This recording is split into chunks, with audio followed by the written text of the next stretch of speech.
The city of Dearborn, Michigan, known for its close-knit Muslim community, was a place where neighbors looked out for one another, and families were woven into each other's lives. The Hassan family was a well-respected part of this community, embodying traditional values and a seemingly stable, happy household. But on a cold October evening, this quiet town was shaken by the brutal murder of Tariq Hassan, a dedicated engineer, a loving father, and a responsible husband. Tariq, a man in his late 30s, was committed to his work as an engineer. He was known not only for his professionalism but for his steadfast dedication to his family. Colleagues described him as diligent and reliable, a man whose priority, even at work, was always his wife, Samira, and their 2 young children. Tariq was the kind of person who took pride in his role as a provider, often working long hours to ensure his family's comfort and stability. Samira, his wife, was a quiet, graceful woman whose life revolved around her family and the home she had created with Tariq. She had met him in college, where she had admired his ambition and dedication, qualities that seemed to promise her a secure and fulfilled life. But as Tariq's career advanced, he spent increasing amounts of time away from home, buried in work projects and long hours. These career demands, while initially viewed as a necessary sacrifice for the family's well-being, gradually created an emotional distance between Tariq and Samira. At first, Samira accepted this distance as part of their life, knowing Tariq's absence was a testament to his dedication to their future. But with time, the loneliness and emotional void weighed heavily on her. She found herself yearning for connection, something she couldn't articulate or resolve. It was during this time of vulnerability that Zed, Tariq's younger brother, began visiting their home more frequently. Zed, a photographer and artist, was the polar opposite of Tariq, adventurous, carefree, and open-hearted. His charm and attentiveness to Samira were a stark contrast to the increasingly distant Tariq. Zed's visits initially seemed innocent, a supportive brother spending time with family while Tariq worked. He and Samira would talk for hours over coffee, sharing thoughts on art, life, and dreams. With each visit, however, the line between familial warmth and forbidden attraction blurred. Samira found herself drawn to Zed in ways she hadn't anticipated, the emotional connection filling a void left by Tariq's absence. Despite her guilt, Samira couldn't deny the growing bond with Zed, one that brought a fleeting sense of happiness back into her life. The affair was both exhilarating and devastating. She was acutely aware of the wrongness of her actions but felt powerless to resist. Zed, too, seemed to be caught in a moral struggle, torn between loyalty to his brother and the feelings he had developed for Samira. As the affair continued, Tariq remained unaware of the betrayal unfolding in his own home. But his intuition sensed something amiss. Small signs, the quick glances between Samira and Zed, the subtle changes in Samira's demeanor, her newfound restlessness, began to raise doubts. Tariq, though a logical man, found himself unable to shake a growing suspicion that something was wrong in his marriage. One evening, as Tariq was checking his phone for work updates, he stumbled upon a series of texts between Samira and Zed. The messages, laced with flirtation and intimacy, confirmed his worst fears. His mind raced with anger, betrayal, and disbelief as he read the words that tore apart the trust he had once held in his wife and brother. Confronting Samira that night, Tariq's usual calm and composed demeanor shattered. They argued fiercely, the tension built up over months of unspoken grievances and secrets bursting forth in a storm of accusations and regret. Samira, faced with Tariq's fury, tried to explain herself but found that words were inadequate. Tariq left the house abruptly, his parting words echoing through the silence of their shattered home. That night, as Samira lay in bed, anxiously replaying their argument, a sense of dread crept over her. The consequences of her actions had now come to light, and the stability of her family lay in ruins. But little did she know that the true horror was yet to unfold. The next morning, a call from the police revealed that Tariq had been found dead in his garage, his head brutally beaten. The news spread quickly through Dearborn, leaving the community reeling. The dedicated engineer, the loyal husband and father, had met a violent end, and his family was at the center of a tragic mystery. The sudden, mysterious death of Tariq Hassan sent shockwaves through the Dearborn community. The sight of police cars outside the Hassan family home became a haunting image in the minds of neighbors, who could only wonder what dark secrets lay beneath the surface of this once happy family. From friends to fellow members of the local Muslim community, everyone asked the same question: who could have committed such a brutal act? And what was the motive behind it? Detective Amanda Price, a seasoned investigator, was assigned to the case. With her years of experience, she quickly sensed this was no random attack or robbery gone wrong. The manner of Tariq's death pointed to a deeply personal vendetta. The autopsy revealed that Tariq had been struck repeatedly on the head, showing a level of rage and animosity from the killer that suggested premeditation and intent. But what could drive someone to such extremes? As Amanda began her investigation, her first step was to explore those closest to Tariq, those with the most obvious motives and connections to him. Her suspicions initially turned to Samira and her affair with Zed, Tariq's younger brother. To Amanda, this case seemed to revolve around a love triangle laced with jealousy and betrayal. The first person she needed to interview was Samira. In the interview room, Samira sat nervously, her face pale and her hands trembling slightly. She avoided Amanda's gaze, struggling to hold herself together under the detective's steady scrutiny. Amanda began with simple questions, asking about the events leading up to Tariq's death, and Samira answered mechanically, recounting the timeline of that fateful night.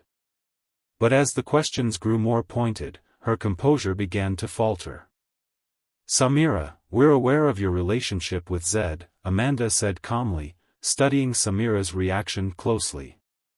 Samira's face flushed, and she stammered in response. I know it was wrong, detective. I regret it deeply, but I never wanted any of this to happen. I would never hurt Tariq." Amanda leaned forward, her voice steady. "When was the last time you saw Zed?" Samira hesitated, casting a nervous glance down at her hands. "It's been a few days," she replied finally. "He left town shortly after Tariq confronted us. I haven't heard from him since." This revelation only deepened Amanda's suspicions. Zed's disappearance, coupled with his argument with Tariq, painted him as a prime suspect. The pieces seemed to fit, but Amanda knew better than to jump to conclusions. She ordered a search for Zed, hoping that locating him would provide the answers they needed. As days passed without any sign of Zed, Amanda's team continued to gather evidence. A search of Tariq's phone confirmed his discovery of Samira's affair. The incriminating texts and messages between Samira and Zed were uncovered, and Amanda found herself immersed in the turbulent emotions and hidden tensions that had consumed the Hassan family. Still, she sensed that something was missing from the narrative, an elusive detail that could turn the entire case on its head. As the investigation progressed, witnesses from the community began coming forward with information. A neighbor recalled hearing loud voices and what sounded like an argument coming from the Hassan home shortly before Tariq's body was discovered. Another neighbor mentioned seeing a shadowy figure near the garage that evening, though they couldn't identify who it was. One piece of information, however, stood out to Amanda, a co-worker of Tariq's named Ibrahim. He had been close to Tariq, often visiting the Hassan home under the guise of friendship, yet had a reputation for being slightly obsessive. When Amanda interviewed Ibrahim, his demeanor was calm but strangely intense. He offered his condolences for Tariq's death, speaking highly of his friend, but Amanda's instincts told her there was something he wasn't saying. Subtle questioning revealed an unsettling detail. Ibrahim had harbored feelings for Samira for years. In his quiet, almost reverent way, he spoke of her beauty, her kindness, and how he had always admired her from afar. Amanda noted his words carefully, sensing that his admiration might have been more than innocent. As the days turned into weeks, Amanda's team managed to locate Zed in a neighboring town. Zed, disheveled and visibly shaken, insisted he had nothing to do with Tariq's death. Under interrogation, he admitted to the affair, expressing deep shame and regret. But he vehemently denied any involvement in the murder, explaining that he had left town to escape the guilt and shame that now plagued him. Amanda, though not fully convinced of Zed's innocence, began to see inconsistencies in the initial theory. The evidence against him was circumstantial, and his reactions during the interview seemed genuine. To Amanda, Zed came across as a flawed man who had made a terrible mistake, but not a murderer. It was a new piece of forensic evidence that finally shifted the investigation. The team discovered fingerprints at the scene that did not belong to Zed, Samira, or Tariq. Further analysis revealed the prints belonged to Ibrahim. His connection to the crime scene, coupled with his previously expressed obsession with Samira, made him the new primary suspect. When confronted with this evidence, Ibrahim's calm demeanor cracked. He confessed that he had confronted Tariq the night of the murder. Enraged by the affair and consumed by a twisted desire to have Samira for himself, he had attacked Tariq, intending to remove both brothers from her life. In his mind, eliminating Tariq would clear the path for him to rescue Samira from her troubled marriage and Zed's betrayal. The confession shocked Amanda, revealing a motive far darker than she had initially imagined. Ibrahim's jealousy and obsession had driven him to a point of no return, culminating in a brutal act he had meticulously planned to frame Zed. With Ibrahim's confession in hand, Detective Amanda Price felt a grim satisfaction at solving the case, yet a heavy weight lingered. This tragic chain of events had led to the unraveling of more than just one life. An entire family and community now bore the burden of betrayal, loss, and shattered trust. As Ibrahim sat in the interrogation room, head lowered, his once cool and restrained demeanor had given way to despair. He spoke in a quiet, broken voice, recounting the details of that fateful night. Driven by jealousy and his obsessive feelings for Samira, Ibrahim had followed Tariq home, waiting in the shadows. When Tariq entered his garage alone, Ibrahim seized his chance, confronting him about the affair in a rage. "You took her for granted, Tariq. You didn't see how she needed you, how much she deserved to be loved." His words, Amanda later recounted, were laced with a sick, possessive devotion. In Ibrahim's twisted logic, he believed that removing Tariq would free Samira from her unhappy marriage, a notion that, to him, justified his horrific actions. The scene Amanda painted in her mind was chilling. Tariq, taken off guard and overwhelmed by the betrayal of his wife and brother, must have fought back in those final moments, unable to comprehend the hatred pouring from someone he had once trusted. In the end, Ibrahim's rage prevailed, leaving Tariq's lifeless body in the garage as he slipped away into the night, confident that Zed would take the fall. As Ibrahim finished his confession, Amanda pressed further. "What made you think Zed would be blamed?" A cold smirk flickered across Ibrahim's face. "Because he was foolish enough to pursue his own brother's wife. It was easy to make him look guilty. He would have deserved it." The coldness in his eyes as he said those words solidified Amanda's understanding of the depths of his resentment. This was a man who had waited in the shadows, biding his time, nursing a grudge that had grown until it became murderous. The next step was clear. With his confession recorded, Amanda officially placed Ibrahim under arrest, charging him with the premeditated murder of Tariq Hassan. As she led him out of the interrogation room, she couldn't help but feel a mix of relief and sorrow. Though justice would be served, nothing could mend the emotional destruction he had left behind. Back at the Hassan family home, the atmosphere was one of devastation. Samira had been grappling with grief, shame, and overwhelming guilt since Tariq's death. She had destroyed her marriage, betrayed the trust of her children's father, and ignited the chain of events that led to his death.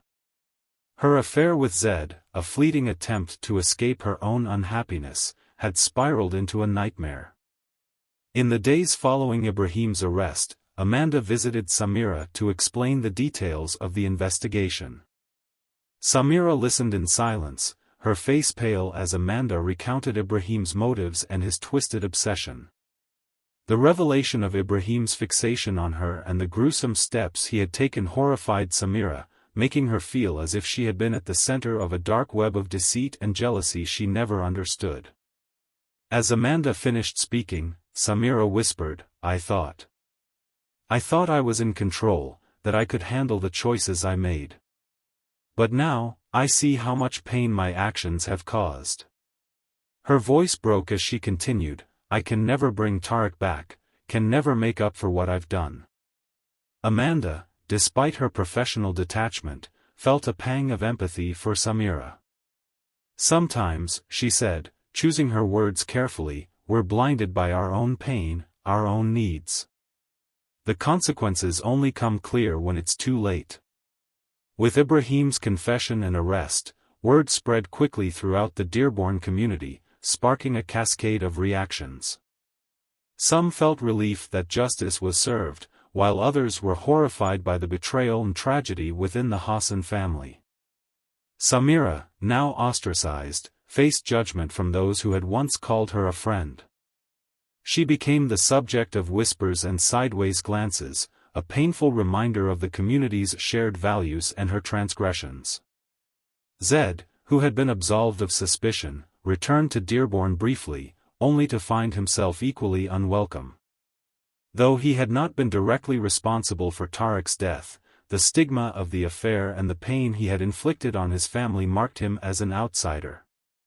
Burdened by guilt and regret, he chose to leave the community permanently, vanishing from their lives to start anew elsewhere. In the weeks following the case's closure, Amanda could not shake the feeling that this tragedy was more than just an isolated incident.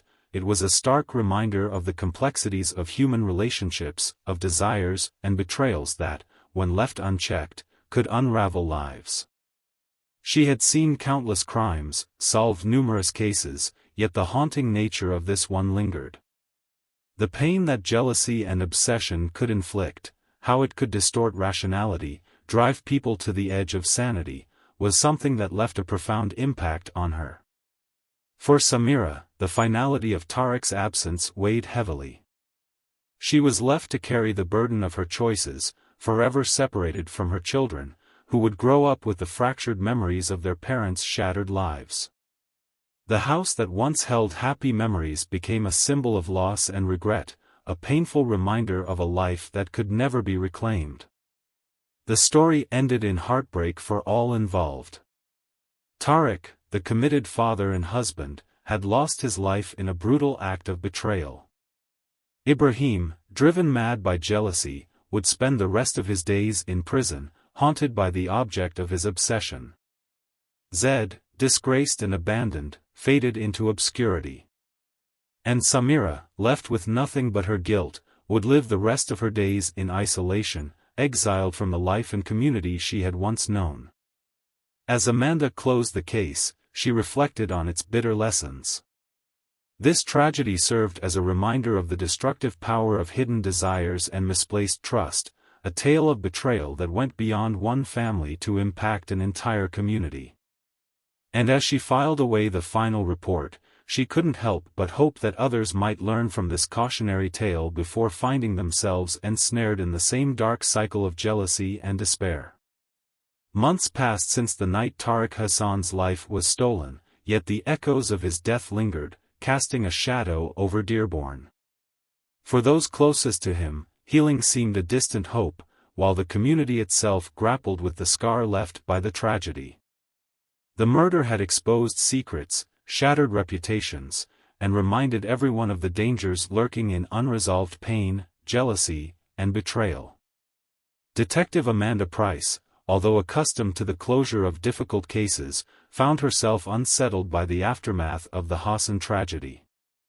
She had done her duty, solved the mystery, and brought justice to the victim, but she was left questioning the true price of her work. The lives of everyone touched by the case, Tariq, Samira, Zed, and Ibrahim, had been irrevocably changed, and the tight-knit community they were a part of had lost its innocence. In the following weeks, Amanda occasionally returned to Dearborn, though not for official police matters. She wanted to observe the people, understand the effect of the case on those left behind. It was clear that Tariq's death was not just a matter of personal grief but a communal wound, one that had redefined relationships and reshaped the way the town viewed itself. People were less trusting, more reserved. Families once bound by friendship and mutual respect now seemed wary, their bonds frayed by suspicion and the bitter knowledge that betrayal could lie within any home. For Samira, life had become a haunting reminder of everything she had lost. Struggling with guilt, she no longer found comfort even within the walls of her own home. Her children, once a source of joy, now looked at her with confused, hurt eyes. They could not fully understand what had happened, but they sensed the shift in their mother's demeanor. Their questions were innocent yet laced with a sadness Samira could not mend, each one piercing her like a blade. One day, she decided to leave Dearborn. She packed only the essentials, leaving behind a life filled with memories of both love and regret. She took her children, promising them a fresh start in a place far from the whispers and judgment. Samira knew that redemption, if it ever came, would not be found here. The scars of her choices would follow her wherever she went, but she hoped that by removing herself from Dearborn, she might one day find the strength to rebuild a semblance of normalcy for her children. They deserved a chance at a new beginning, even if it meant she would live out her days in silent penance. As for Zed, he too carried the weight of his actions, bearing the shame of his affair and the consequences it had wrought. Ostracized by the community, he found himself isolated, both geographically and emotionally. His once carefree spirit had dimmed, and he drifted from place to place, searching for redemption in the solitude of anonymity. Zed's life became one of introspection, his memories of Samira and his brother casting long shadows over any semblance of happiness he might have found. He often wondered if he'd ever be forgiven or if he would spend his life atoning for a love that had crossed forbidden lines. Ibrahim, meanwhile, sat in a stark prison cell, locked away with nothing but his thoughts and the torment of his obsession. His initial satisfaction at framing Zed and ridding himself of Tariq had dissolved into regret and bitterness. The object of his twisted love, Samira, was lost to him forever, and his life now lay in ruins. In moments of clarity, he would replay the events that led him here, unable to escape the profound emptiness left by his actions. In his heart, he knew his love for Samira had never been love at all, it was control, a perverse desire to possess someone who had never truly been his. Now, trapped within walls that mirrored his own mind's confinement, he would live out his days with only the shadows of his mistakes for company. Amanda, though a spectator to the lives destroyed by the case, felt a lingering ache as she watched the town of Dearborn attempt to heal. Her role as an outsider, bound to uphold justice yet unable to ease the emotional toll of the truth she uncovered, weighed heavily on her. She found herself visiting the local mosque on one of her final trips to Dearborn, hoping to gain insight into how people were processing the tragedy. The imam, a kind yet solemn man, recognized her and offered her words that stayed with her. "Detective," he began, "sometimes we seek justice and find it, but justice does not mend the soul. It's a balance, a closure that keeps the world turning, but it cannot restore what's lost. People's hearts, broken by betrayal, require a different kind of healing." Amanda nodded thoughtfully. It was a reality she had encountered before but had never fully accepted. The law could only provide closure, it could not rebuild lives or erase mistakes. She took this wisdom with her, knowing it would shape her approach to every case that followed, reminding her of the profound difference between justice and healing. As Dearborn slowly returned to a semblance of normalcy, the Hassan family tragedy remained a part of its collective memory. To the community, it became both a cautionary tale and a haunting reminder of the darkness that can lurk within even the most familiar of faces. While time helped heal the visible scars, the story of the Hassan family, the tangled web of desire, jealousy, and betrayal, would live on as an unspoken lesson. Samira's departure, Zed's exile, and Ibrahim's incarceration became symbolic reminders of lives forever altered. And while Amanda moved on to other cases, she often recalled the Hassan tragedy. It served as a painful reminder that beneath every mystery she uncovered, there lay lives shaped by choices, haunted by regrets, and, sometimes, destroyed by actions no apology could ever undo. The Hassan family's story concluded not with a sense of triumph but with a quiet sadness, a reflection on the fragility of human relationships and the irreversible nature of betrayal. The family home, once filled with laughter and unity, was left empty, a silent testament to what had been lost. And Dearborn, though resilient, would never entirely forget the night that transformed one of its own from a place of warmth to a symbol of sorrow. The tragedy's aftermath left everyone, especially Amanda, with a bitter truth: justice had been served, yet peace was an elusive stranger.